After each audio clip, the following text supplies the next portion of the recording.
Well, good evening, everyone. Welcome back to my YouTube page. I am Henry Nutt, the author of Seven Principles Creating Your Success in the Construction Industry, a short book of wisdom, I've been told, that was designed to help anyone in any industry, specifically my industry, construction, move ahead, get ahead, understand the obstacles that you may be putting in your own way.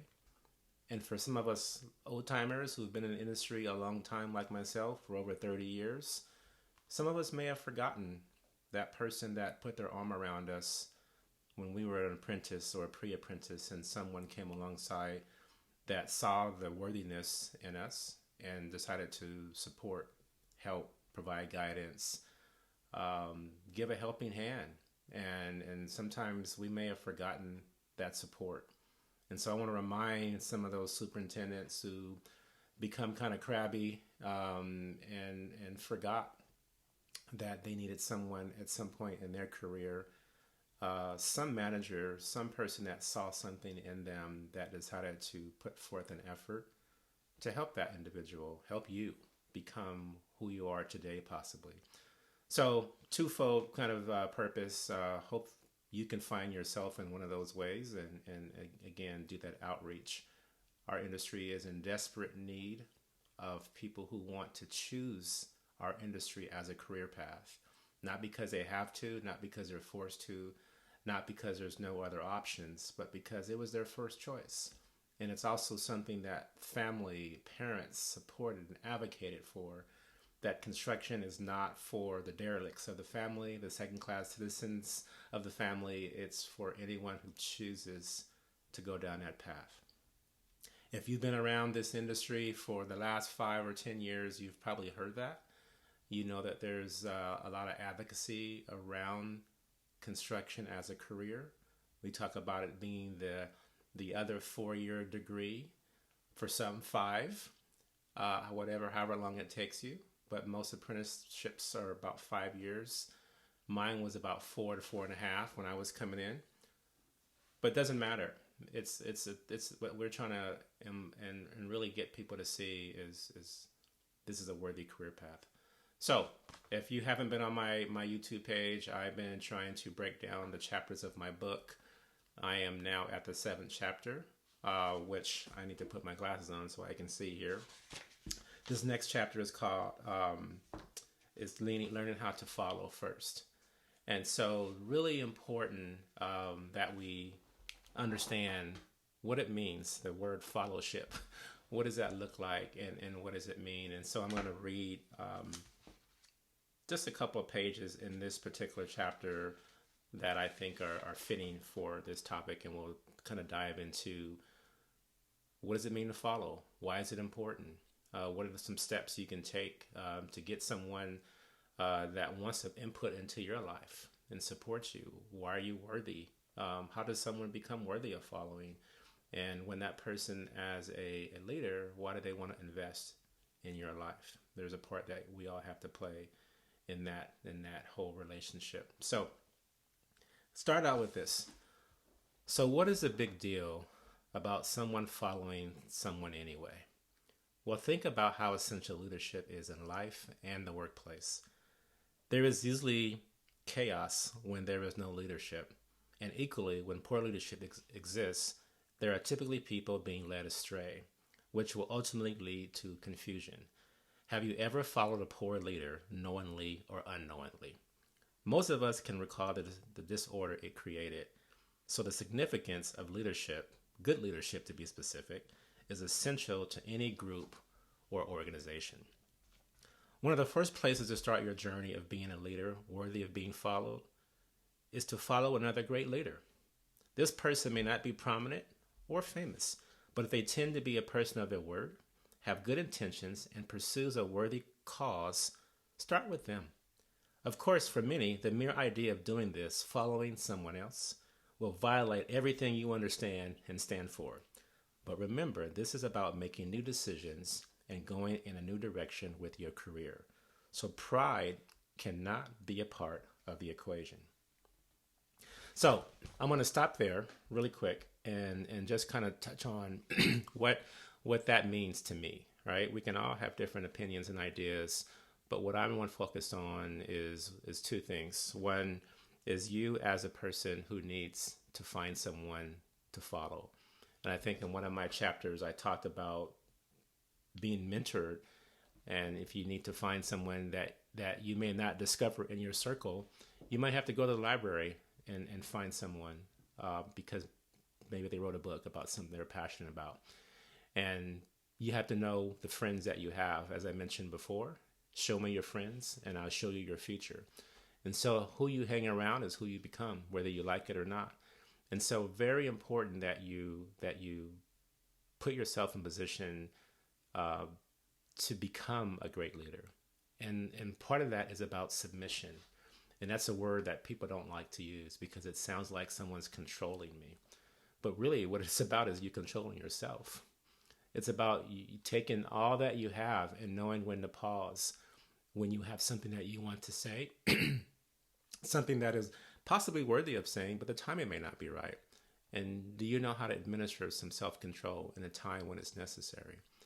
Those are the kind of people that you want to look to and see, how does that person navigate through life? You can't just become that because you want to. There are steps that we all have to take in order to become that leader that is worthy of following. So I say any great leader that exists in the world has once followed someone.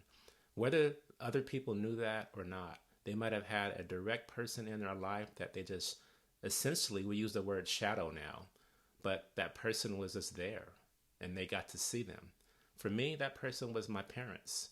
I got to see a dad that went to work every day, sometimes 2 jobs at one time, and see him do those things, to be this industrious person that I watched every day.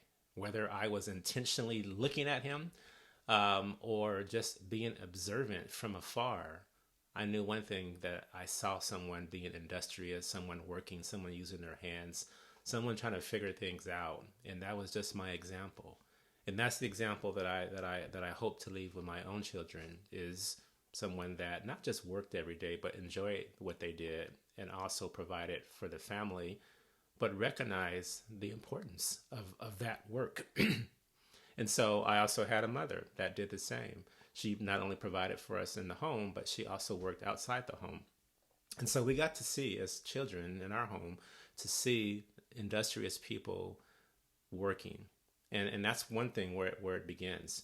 And so taking it further than that, it's what do you want to become? And who do you want to become, and how do you get there? It's not just about reading great books. It's also about observing great people. And great people doesn't mean they're all on the stage. It doesn't mean that they've written a book. It doesn't mean that they have to have a following on social media or even be a part of that.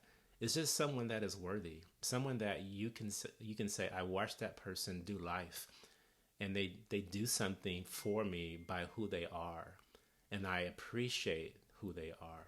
And so it's really important that we recognize the difference, is that I'm not asking you, if I'm asking you anything at all, I'm not definitely asking you to go out and find some great leader that everybody in the world knows. That could be the person you follow, but you want someone tangible, someone that maybe you can get on a phone call with, someone that is closer to your proximity. And sometimes those people are right there in our midst, and because they're not, quote unquote, famous, we just overlook them. We don't see them. But look at that person who's doing the hard work. Sometimes the hard work is just showing up every day, being committed to what it is. You're not looking for a pat on the back. You're not looking for any notoriety. You're not looking for acknowledgement, although it's nice to have that every once in a while. The focus is that I see someone that is worthy of following, and learning how to submit yourself to that is the other part of this. Is recognizing that submission is not control, but it is about recognizing that you don't have the power maybe to get to where you want to get on your own, and you just need a little bit of help, and getting a little help is not a bad thing. So I want to read a couple points. I have 4 points in this book. They're really short. This is probably one of the shortest chapters in my book overall. And so in learning how to follow someone else, here are first a couple things that I think are worthy of talking about. Number one is learn the art of saying yes, ma'am, no, ma'am, yes, sir, no, sir. What do I mean by that? It's keep it simple. Sometimes it just needs to be yes, I'm going to go do this. You might need an explanation. You might need a little bit of guidance in what you're getting ready to do. But when you're being told or given a task, sometimes it's just go do it. It's just simple as that. And there are times when you have dialogue. So here's my quote in my book. It says, "This is not a mandate to kiss your boss's butt, but get used to taking and receiving direction from people that have authority over you without adding extra commentary." And again, it's not saying that you can't ask for specifics with whatever it is, whatever instruction you just received from your manager, your journey person, your superintendent. Not saying you can't say, "Hey, I didn't understand what you said," and just go do something and do it wrong.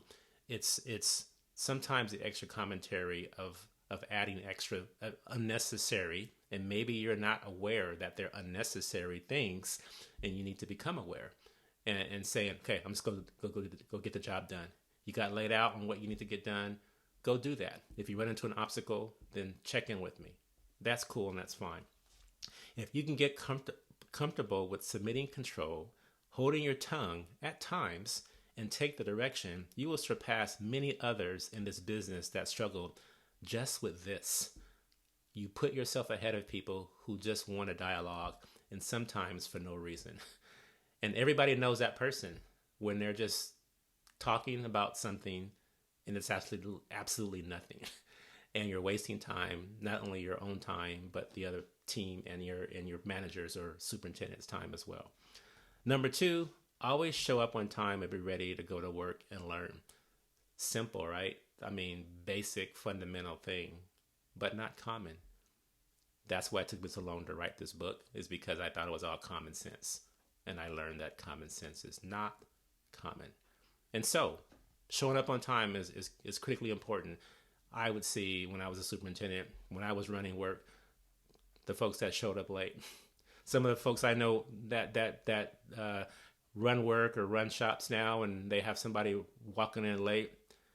Sometimes they might say, "You know what? Why don't we try this again tomorrow?" So you go home, and we'll start again. You'll get your 2-hour show up pay, and we're gonna try this again tomorrow. Wake up on time. Simple as that. But that act of showing up on time, what does that mean? What does that look like? The simple task of showing up before starting time with an attitude that declares, "I am ready to work and learn." Key point, an attitude. You don't have to announce it. It's an attitude that says, "I'm ready to work and learn." What does that look like? It means showing up before the start time. So I'm ready to work and learn is essential for success in this business. So to be even more specific, if starting time is 7 a.m., you should arrive on site at least 20 minutes early.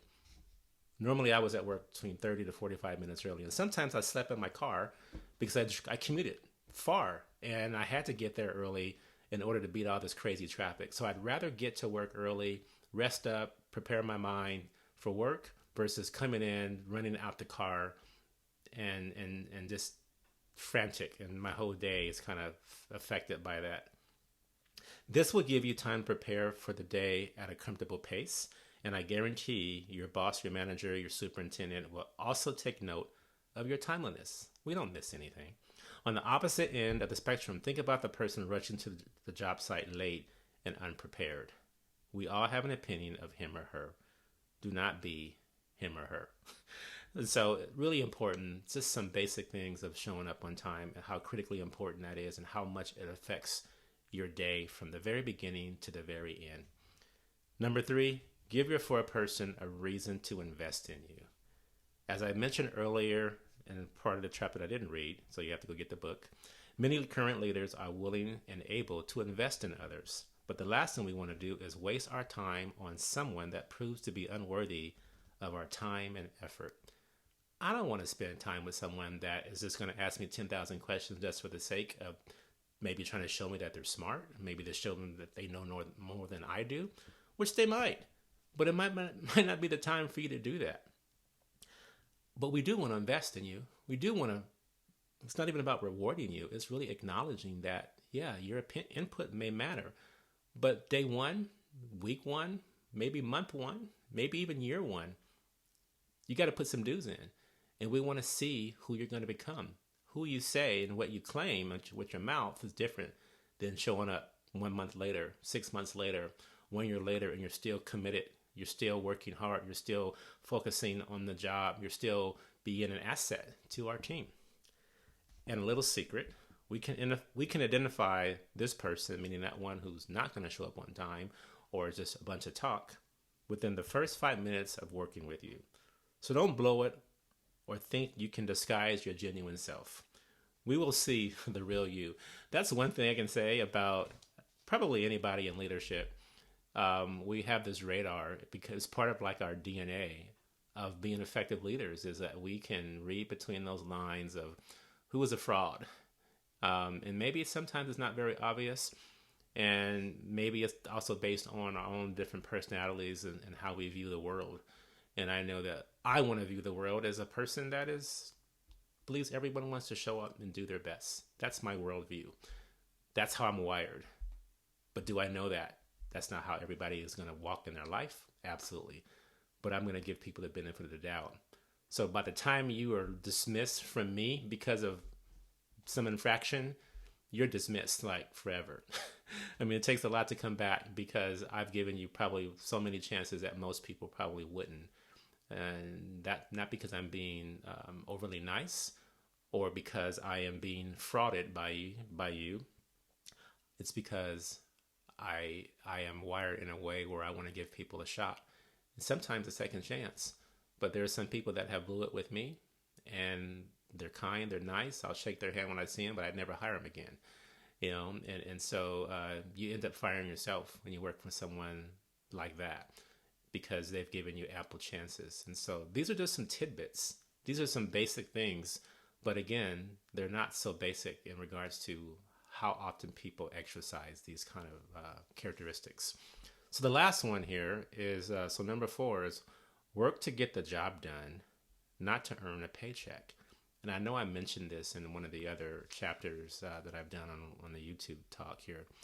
Many employees forget that the purpose of work is to get a job done first, that you eventually be compensated for after.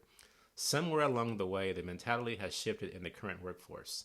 There is often an expectation of privilege with the position without a proper understanding of the responsibility to it. Think about that for a minute. You're expected to receive something and you've done nothing for it yet. That you don't deserve, that's not yours because you just show up.